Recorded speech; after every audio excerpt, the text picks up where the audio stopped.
What's going on YouTube?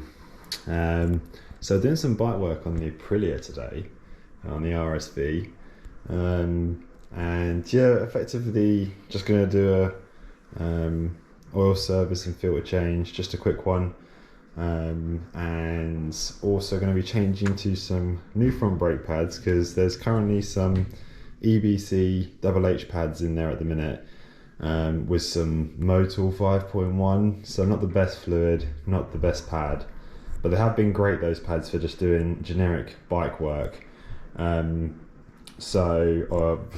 work, and proper good bike, don't really fade on the road, wet or dry they work, so they've been really good for that. But when I went at Donnington last time, the brakes just started to fade massively, so need something a little bit beefier, and probably need some better fluid in it. So we've got the standard RBF 660 fluid,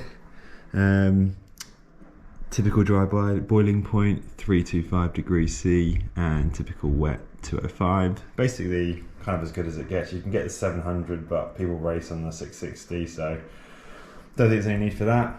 Then brake wise, it was a bit more trickier, so I needed a pad that sort of did well on the road and on the track, and for that there's kind of the choice of the SBS RS or RST, same pad, which have decent reviews, but say they do sort of wear out really quickly on the track. You can do 2 track days on them and then you're kind of done. So I've opted to try something else a little bit out there. CL Brakes. They're an old company, haven't been sort of around in the UK for about 20 years or so. There's a guy on the Track Addicts forum selling these, his name's Paul Chance, and yeah, they turned up next day. He recommended I go for the XBK5, which is a bit more of a super sports pad that can handle track stuff as well. It's metal sintered, and also quite cool is that the back of the pad is ceramic coated to try and stop a little bit of that heat transfer from the pads to the pistons to the fluid. So should be quite good. I'm hoping for good things. There was £75 delivered for a full front end. It's a reasonably priced, and I hope I get a few uses out of them and I don't get any brake fade, and yeah, we'll see how we get on. Right, so we're outside doing a bit of work. We've got the old caliper, well, the calipers off and the old pads out. So yeah, as you can see, just a faint remnants of FA322 HH at the end. As you can see, yeah, there's quite a lot of meat left on these still, and I've had these in since I've had the bike, so done a good year on them at least, doing one track day, and they've held up pretty good. But as I say, when you do use them on the track, maybe if you had some good fluid in them, they'd just about hold up, but I was getting quite a lot of brake fade. But otherwise, yeah, you can see I haven't seen some heat, can't you? Cool. I did see one of these pistons looked a little bit stiff in there, so I'll try to free it up a little bit and see how we get on, but that one's seen some heat for sure. So yeah, we've just taken all the little springs and pins out there, giving them all a clean, and I've been going at this caliper for ages with brake cleaner, a toothbrush, and then soaked it in ferroliquid like I'm doing with that one, and gave it another big brush off with some old paintbrush, and they're coming up a little bit better. Still pretty grimy, to be fair. I don't think we'll get too much more of that off unless we do an ultrasonic clean, but yeah, I've pressed out these pistons as far as I can and cleaned all around them with brake cleaner and toothbrush, just to try and get away any dirt that could be underneath the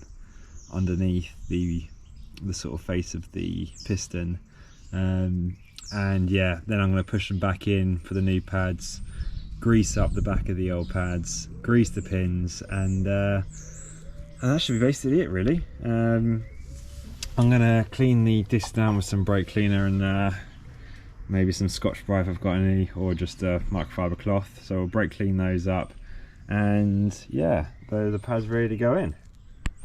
That is what your rotor looks like when you give it a brake clean and a rub down.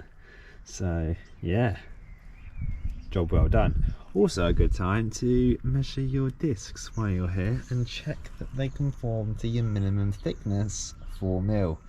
Mine were 5, so happy days. Right, boys and girls, one caliper completed. Got the pads back in. Should be enough there for the disc, but I'll wedge them open a little bit with a screwdriver.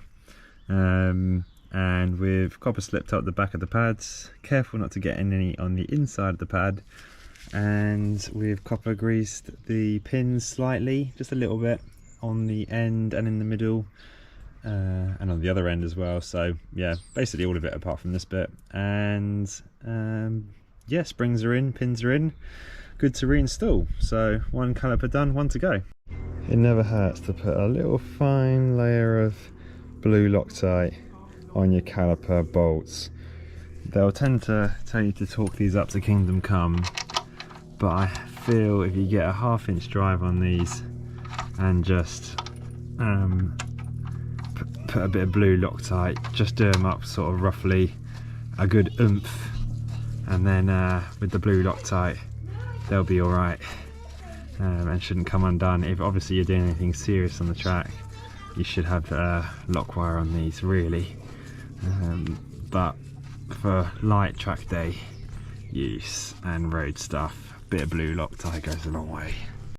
Right, we've got both calipers back on, all torqued up, all looking good. Last job left to do is bleed the brakes with the new fluid,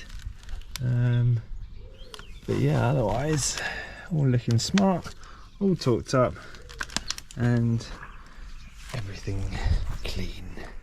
Right, so we're just changing the brake fluid down for this, and this is the setup we got going here. Got the compressor linked to a vacuum bleeder and sucking the fluid out. We've got a zip tie holding the spanner on there to keep it open, and then we are just filling up with the top here as it goes down.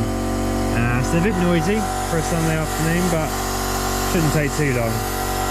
We'll empty this twice for each side, and then we'll know we've got fresh fluid through there. Right, brakes are bled. Make sure once you finish, you spray it all off with brake cleaner around the nipple. Dry it all off with some compressed air, and then I like to just coat it up with a little bit of rubber grease after. Just so that it stops the nipples from corroding, so next time you come at them they don't round off or something. So yeah, clean it all up nicely, and that is job done for today, I think. Didn't get time to take it for a spin. I might still later on, but to bed the pads in and to get the engine hot so I can check the oil level, but it's always next weekend, so yeah, we'll see.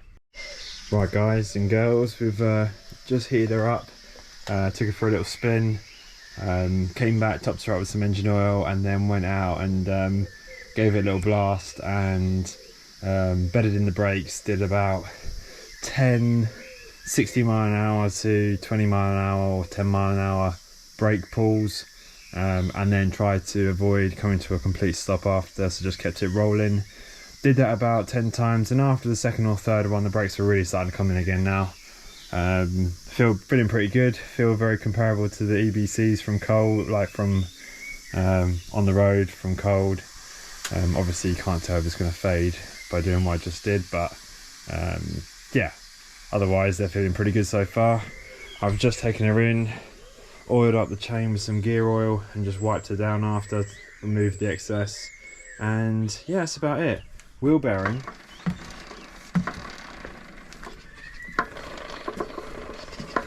sounds a bit shit, so I think we need to give that a full refresh to the rear before a track day, get that rear wheel bearing and the sprocket bearing done, and then she's basically ready. I would like to have a little look at the gear linkage, the dog linkage, just to give it a quick once over and check it's all greased up, and then I'd be pretty happy. It's running good in the next one.